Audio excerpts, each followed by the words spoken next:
Europe 1, 7h06. Là, c'est une arrestation très importante pour les services antiterroristes. 2 djihadistes britanniques ont été capturés en Syrie par les forces kurdes. Et pas n'importe lesquels. Ils faisaient partie de la cellule d'exécution du groupe État islamique, celle qui a décapité une vingtaine d'otages occidentaux.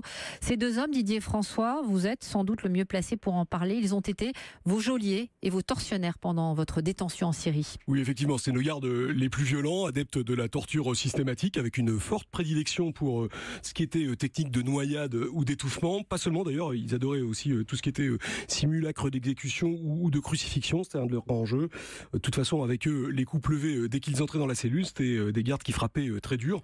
Et comme ils aimaient ça, ça pouvait durer en fait assez longtemps. Et entre vous, entre otages, vous les aviez surnommés les Beatles. Bah oui, parce qu'ils étaient clairement britanniques, ils nous parlaient en anglais, puis avec l'accent, on l'avait repéré, bien qu'à l'époque, on ne connaissait pas leur nom.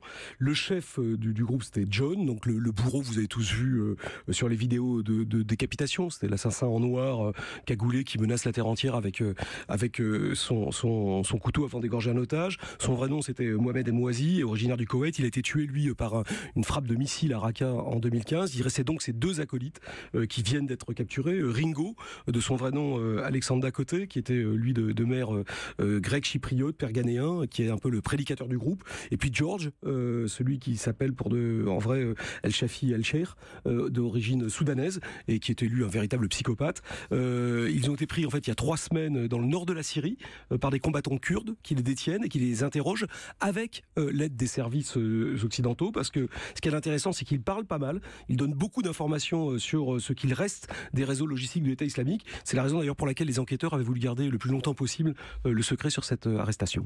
Merci beaucoup Didier François. La Syrie, où plus de 220 civils sont morts en 4 jours dans des frappes menées par le régime sur le fief rebelle de la Ghouta orientale.